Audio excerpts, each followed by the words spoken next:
Welcome to VGK Today, presented by MGM Rewards, a daily podcast bringing you an inside look at the Vegas Golden Knights' 2023 Stanley Cup playoff run. I'm Justin Russo with the Golden Knights on Saturday, May 6th, and tonight the VGK and Edmonton Oilers battle it out again with Game 2 set for 4 p.m. from T-Mobile Arena. Vegas grabbed a 6-4 win in Game 1 on Wednesday despite a 4-goal performance from Leon Draisaitl, and they'll look to keep things rolling tonight and try to take a 2-0 series lead before things shift over to Edmonton. Today, Brian McCormack joins the show to recap Game 1 and set the stage for tonight's pivotal Game 2.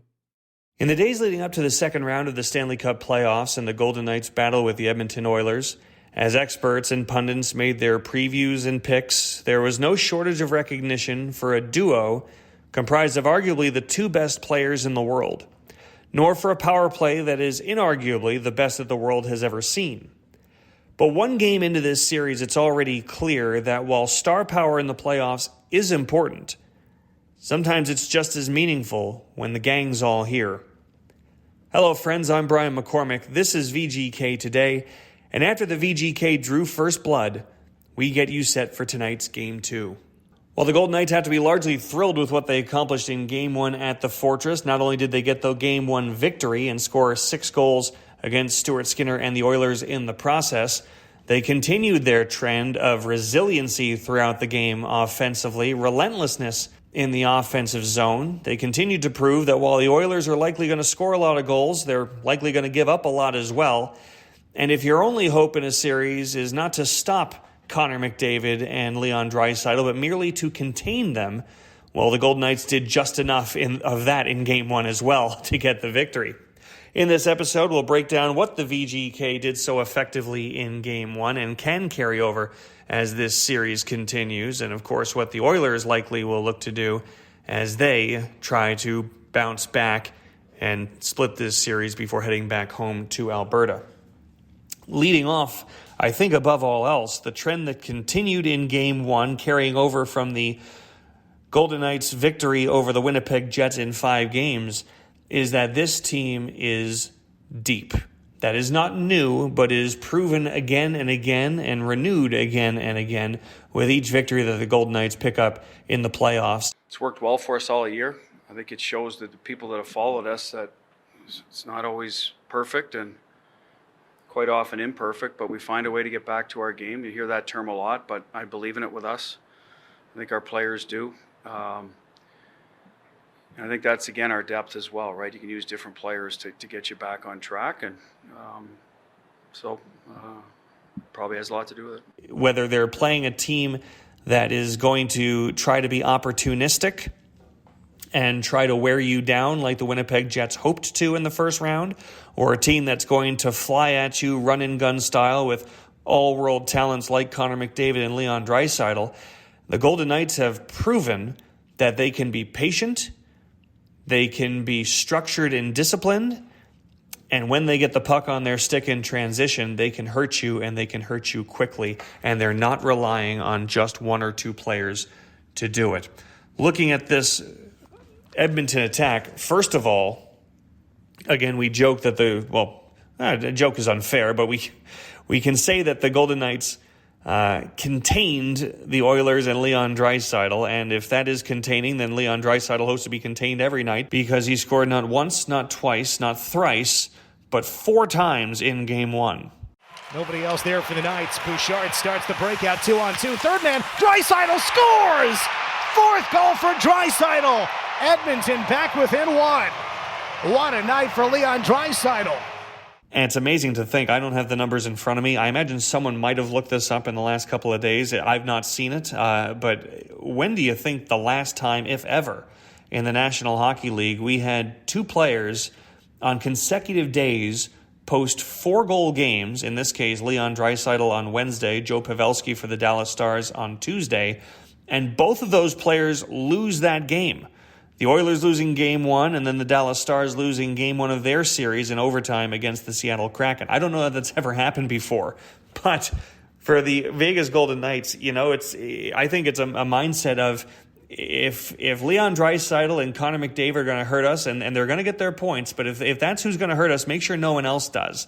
The Golden Knights did a good job of that in Game 1, as Draisaitl scored 4 goals. Connor McDavid picked up 2 assists on the night as well. I mean, to me, it's killed 2 birds with 1 stone. If they're both going to have multi-point nights, make sure that they're doing it on the same tallies. Leon Draisaitl, a goal assisted by Connor McDavid, still counts as 1. But the VGK did a good job of keeping the rest of the Oilers lineup in check. And as we've seen from the VGK throughout this postseason, and as we've seen the Oilers struggle with throughout this postseason, even though Leon Draisaitl opened the scoring for the Edmonton Oilers just 3:56 into the first period, Ivan Barbashev responded 40 seconds later to tie the game at 1. On the left wing, McNabb slides it in. Behind for Fogle, his pass broken up side of the net. Stopped! Loose puck, still near the slot. Another try! They score! Barbashev! Vegas ties it. Going to work in the crease. Interior opportunities, and the finish for Barbashev. 1-1 tie. 4.5 minutes into the game. And for the Vegas Golden Knights, again, it has been their ability to bounce back quickly and to not even rely on depth of scoring in their lineup, but to, at this point, you almost expect it. If you look at where the offense is coming from for the Golden Knights in this postseason, they have 5 players right now who are averaging a point per game or better through 6 games of the playoffs. That's Mark Stone and Chandler Stevenson, who both scored again on Wednesday night. Jack Eichel is just above a point per game. He's got 7 points in 6 games. William Karlsson, Alex Pietrangelo are a point per game. But after that, if you look at the depth below that, Brett Howden, Michael Amadio, and Ivan Barbashev, in 6 playoff games, Ivan Barbashev, Michael Amadio, and Brett Howden have accounted for 7 goals. 7 goals from those 3. That's a recipe for success. And when you juxtapose it against an Edmonton Oilers team that has gotten 11 goals from Leon Draisaitl, for Edmonton, that's a good thing. That's no one's sneezing at that. But he's scored 11 of their 29 goals. Klim Kostin, Connor McDavid, and Evander Kane all have 3. That's the gap. 11 for Draisaitl. The next highest total is Kostin, McDavid, and Kane with 3. Ryan Nugent-Hopkins has 4 assists in 7 playoff games. He doesn't have a goal yet. So this is an Oilers team that offensively has been pretty dependent on a couple of big names. And that is not to say that it's going to stay that way. Zach Hyman's going to make an impact at some point, you would presume. Evander Kane, Ryan Nugent-Hopkins, Evan Bouchard. These guys are going to get their cracks at it. But on nights when they're quiet, you need to win hockey games. And that's what the VGK did in Game 1. And as Bruce Cassidy has referenced multiple times throughout this postseason, it's because it's not one person's job every night to be the offensive wagon. Everyone pulls on the rope, and largely in Game 1, while it was by committee, it was a big step-up game for Ivan Barbashev. Eichel breaks left wall. Hassled on the near side, rink wide right. Whitecloud's pass attempt blocked by Nugent-Hopkins. Whitecloud again, out high, a wrist shot, score! Tipped in front! Barbashev, second of the day. Knights back in the lead. 4-3 Golden Knights, 2.5 minutes into the third. And what stands out to me after Game 1 is you look at how the Golden Knights were creating offense. Now, first of all, the forecheck continues to lead directly to offense. And we talked about it a lot in the Winnipeg series, but right off the hop, Ivan Barbashev's first goal of the game is the direct product of forecheck pressure and some trouble at the side of the net for Vincent Desharnais on the young defenseman for the Edmonton Oilers. And the Oilers, again, young defensively, Philip Broberg and Vincent Desharnais, these are young guys. Evan Bouchard is still relatively young. But the Oilers have had trouble in their own end. And it was a turnover by Desharnais that led directly to the Barbashev goal. But I think it's worth mentioning 2 things when you look at how the Golden Knights produced offense and how they can continue to produce offense. If you look at what the Oilers have done in the first 7 games of their playoff run, they've not been great around their own net. And Stuart Skinner, who is a Calder Trophy finalist and had a great rookie season, but is getting his first real taste of playoff action, has not looked overwhelmingly shorthanded in these playoffs. He's got a .368 goals against average and an .883 save percentage. But I went back, I'm looking through the highlights of the Oilers' playoff run to this point, and to me, Stuart Skinner has just not looked comfortable on pucks around his feet. So I did the tally. He gave up this is on goals that are rebounds and pucks around his feet. So just general, scramble plays, scramble pucks around the blue paint. I counted 1 on Wednesday, and that first Barbashev goal I count as that, even though by the time Barbashev fires it, it's leaked out closer to the hash marks. That's a turnover and a puck rattling around that starts around the goal mouth that neither the Edmonton Oilers defense or Stuart Skinner is able to get hands on. In the playoffs as a whole, 8 goals. Stuart Skinner's given up 8 goals on rebounds and pucks around his feet. Now, these aren't all equal, of course. Some pucks, it's not surprising to say that there are going to be a lot of goals given up in any NHL game on rebounds and deflections and pucks in tight. Most goals are scored from inside the hash marks and in tight. But of those 8 goals, we're counting pucks that were mishandled. We're counting the Philip Deneau giveaway in Game 6 against the LA Kings. Gabe Vilardi had a goal where Skinner's skate was literally pressed against the post and the puck somehow leaked underneath it. He just has not looked overwhelmingly confident, and to me, he's not controlled the blue ice in his games this season. And the Golden Knights have done a good job throughout this postseason of getting pucks to the front, of getting bodies to the front. On Wednesday night, the Golden Knights had 3 goals that were the product of either rebounds or deflections.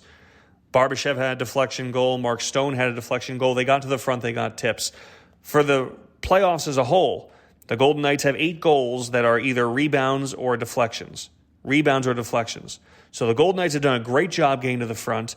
The Oilers have not done a good job controlling the front of their net. And again, when I talk about the goals given up by Skinner in front, that's not counting goals where players have just walked to the front, which is not on Skinner. That's on the Oilers defensively. But again, it's a young defense. It's been a bit of a porous defense.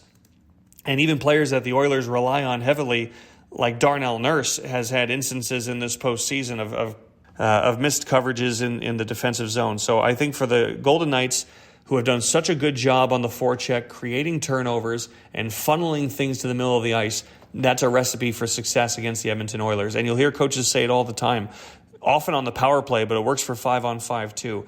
Puck retrievals are so important. When you've got the puck on your stick, when you're stationed against the half wall, or when you're set up, and for the power play, it's even more evident. But when you are in a structured attack in the offensive zone, the team that's defending is structured too. They're where they plan to be. They're following the X's and O's of their defensive zone structure. When you fire the puck on net and it goes off the pad and deflects to the corner, that's scramble mode now. Now everyone is trying to retrieve the puck, and once the puck is retrieved, that's when everyone needs to scramble back to their original defensive position again. So if you can get puck retrievals on turnovers, on forechecks, on rebounds, if you can get puck retrievals and move the puck quickly, that's when you're going to find cracks in defensive coverage before teams have been able to adjust to the new reality of where the puck has gone. And the Golden Knights have done that very well throughout the postseason. They did it really, really well in Game 1. And now you have an Edmonton Oilers team that's given up 3 goals or more in 6 of their 7 games in these playoffs.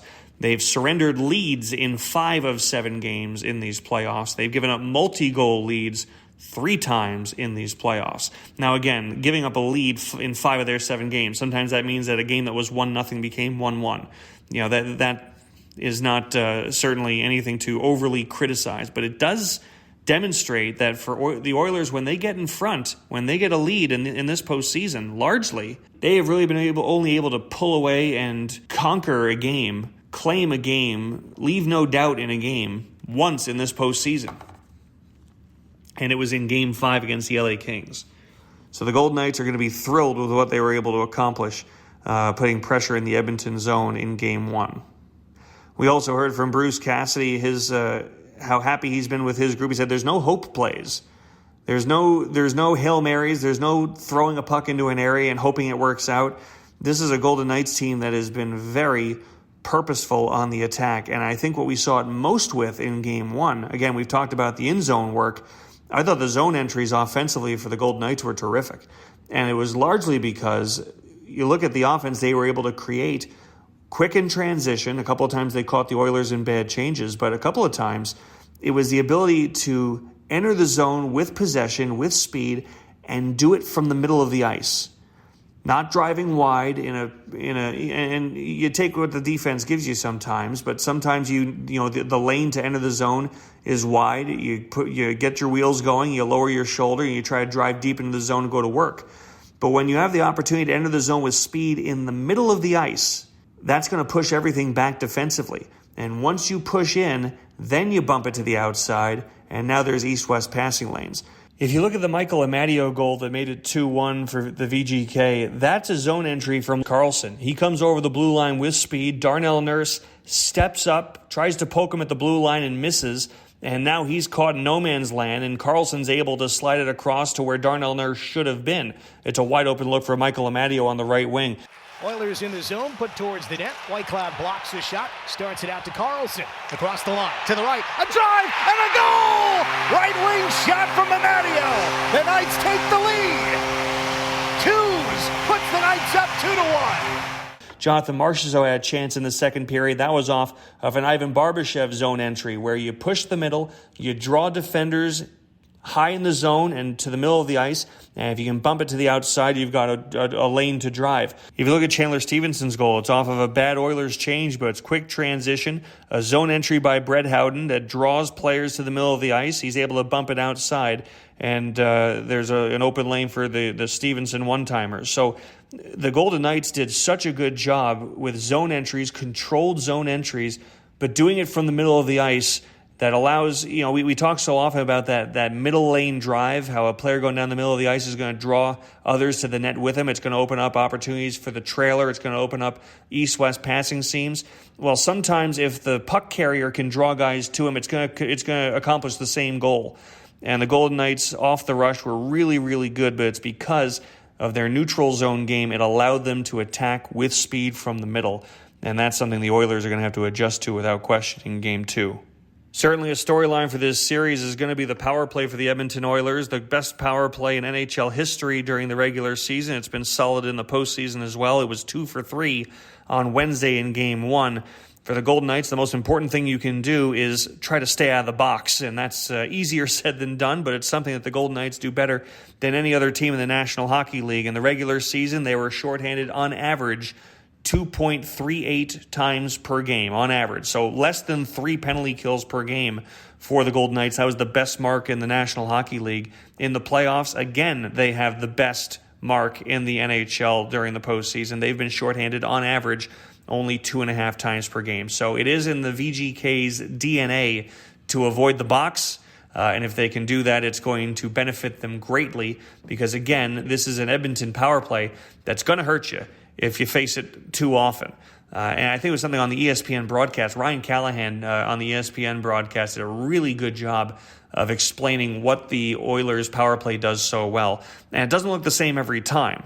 The second Draisaitl power play goal, he and McDavid are on the same side of the ice. McDavid's in the corner, gets the puck to the front, and after some pinball, Draisaitl's off to the side of the net. But the first power play goal for Edmonton, the first goal of the game, you see McDavid kind of wheel high in the zone, collects the pass at the top of the left circle while moving downhill, and then moves it across from left circle to right circle where Draisaitl was for the one-timer. We see that one-timer all the time. The difference, though, and this is what Callahan explained pretty well, I thought, it's not a one-timer that's stationary. We're used to seeing Ovechkin and Stamkos at the top of the right circle, that patented one-timer. The first time the Oilers tried to set up Draisaitl on the right wing side, the pass didn't get through. And first of all, who in the world is better than McDavid of carrying the puck into the left circle, holding onto it as long as he possibly can to draw players to him and still be able to slide that pass through sticks, through bodies, through that seam? Most players can't consistently get that puck through. So that's what makes it tough to defend in the first place, is it's an all-world talent who's able to slide that puck through where most guys can't consistently. But what Callahan diagrammed is the first time they tried it, it didn't work. The second time, they loaded it up the same way, and Draisaitl, who had been around the faceoff dot the first time, moved down about 3 feet to the bottom of the circle. He changed the angle, he changed the seam, and where the VGK had the same diamond setup trying to take away that pass across the middle, by Draisaitl relocating a little bit, that opened up the pass that it was able to get through. So they're smart, they're mobile, and they make adjustments inside of the 2-minute power play they're working on. They don't go back to the bench, look at the iPad, and then fix it. They fix it on the fly, and that's something that the Golden Knights on the penalty kill will certainly have to be mindful of. But talking to the press after Game 1, I believe this was on the off day on Friday, Connor McDavid talked about how he wants to see a little more urgency from the Oilers and wants to see them spend a little bit more time in the VGK zone, playing more of their style of possession hockey. Yeah, I think making them defend, playing them in their own zone. Obviously they're a really good offensive team. They showed that in Game 1. They've showed that coming down the stretch as well. So playing them in their zone, holding on to pucks, not giving them anything for free. Turning pucks over. I thought we turned too many at the blue line. Turned a few over in the offensive zone that they're looking to kind of front and get going. So holding on to it, making them defend. So a high-talent Oilers squad, which again is going to be demanding more of their supporting cast, the Hymans and the Nugent-Hopkins and the Canes. Expect to see them if they're able to try to impose their will in the VGK zone a little bit more. But the Golden Knights were strong with zone exits, and that's something that they've done a really good job of in this postseason. Quick breakouts, clean through the neutral zone, and attacking with speed. One last thing to touch on that I thought was interesting that Bruce Cassidy discussed in his media availability on Friday. Someone asked about the goaltending matchup, and again, we've already talked about Stuart Skinner on this podcast. Laurent Brossoit's had a strong postseason. He's got a .267 goals against average and a .906 save percentage in his first real, true number one guy playoff Stanley Cup playoff opportunity. And they asked Bruce about that goalie matchup, and Bruce Cassidy it was interesting. Every year there's some Cinderella storyline. It feels like either it's the year of the fourth liner, or it's there's a checking line player who had 2 goals during the regular season but has 10 in the playoffs. Sometimes there's something funny in the water that takes over. And for Bruce Cassidy, he made mention of the young goaltenders who are making an impact in this postseason, the all-world talents and legends who are not in the mix anymore, who have already been sent home for the summer, and maybe this is the year of the upstart understudy goaltender who can make a difference. He's just risen to the occasion. It might be the year, right? Like, you look at some of the the guy in Jersey, I'm not sure what his history is. He's carried them into the second round, and now you got Skinner, you got Brossoit. Might be that year, right, where Grubauer's recaptured his game. Ottinger's a name, but some of the top names, the Vasilevskis, the Shesterkins, Ullmark had a great year. They're not around, so just be that year where it's maybe a lesser-known guy is going to carry his team. We hope it is. Like I said, been real good for us. Yeah, maybe this is just that year where a goaltender that we've never heard of before, in some cases, if you're talking about New Jersey's Akira Schmid, or a goaltender who had to work his way back up from the American Hockey League and overcome the injury odds like Laurent Brossoit. Maybe this is the year that a goaltender we didn't expect in January and February is the reason the team is hoisting the cup in the middle of June. We'll have to keep an eye on that, but the story will continue tonight with Game 2. Puck drop at 4 at T-Mobile Arena, and we'll be ready for it. Sending it back over to Justin Russo. Well, a great breakdown of things by Brian as we prepare for Game 2 tonight, and really like the point that he made about getting pucks in tight on Stuart Skinner. And you look at the way the VGK did things in Game 1, and Vegas got a lot of tip-ins, they got a lot of traffic in front of the net, and really, that's the way they want to play, right? That's the way Bruce Cassidy has been preaching to his team on how they should be playing, how they should attack, especially in the postseason. Things aren't going to be very pretty, right? You just have to score however you can, and hey, it's hard sometimes when you look at a guy like Leon Draisaitl, or you look over and you have Connor McDavid right there, and they're like a bolt of lightning flashing through the middle of the ice, making these crazy plays, these one-timers, these great dekes to get into the zone. But for the Vegas Golden Knights, that's not their identity. Sure, they scored 6 goals. They had a high-flying offense in Game 1, but they did it a little bit differently than the Oilers. They got those tips. They got those goals near the front of the net, and they need to keep doing that in Game 2. Blueprint is there. Now you just have to keep following it if you're Bruce Cassidy and the Vegas Golden Knights, and I think that they are going to take that to heart, and hopefully we'll see that again in Game 2 for the VGK, and see if they can grab a 2-0 series lead against the Edmonton Oilers before things shift back to Edmonton on Monday for Game 3. But before things do shift over to Edmonton, got a home game tonight at the Fortress, and I'll remind you that playoff tickets for round 2 are still available. You can go to VegasGoldenKnights.com right now to get either a playoff strip so you can get the same seats for every home game in the round, or get your single game tickets just like usual. So go to VegasGoldenKnights.com to get tickets to round 2 of the 2023 Stanley Cup playoffs against the Edmonton Oilers. Also, take a second to remind you to subscribe wherever you get your podcasts so you don't miss a moment of the team's quest for the Stanley Cup right here on VGK Today. Tomorrow, Darren Millard joins the show to recap all of tonight's Game 2 action. Justin Russo signing off for episode 20 of VGK Today, presented by MGM Rewards.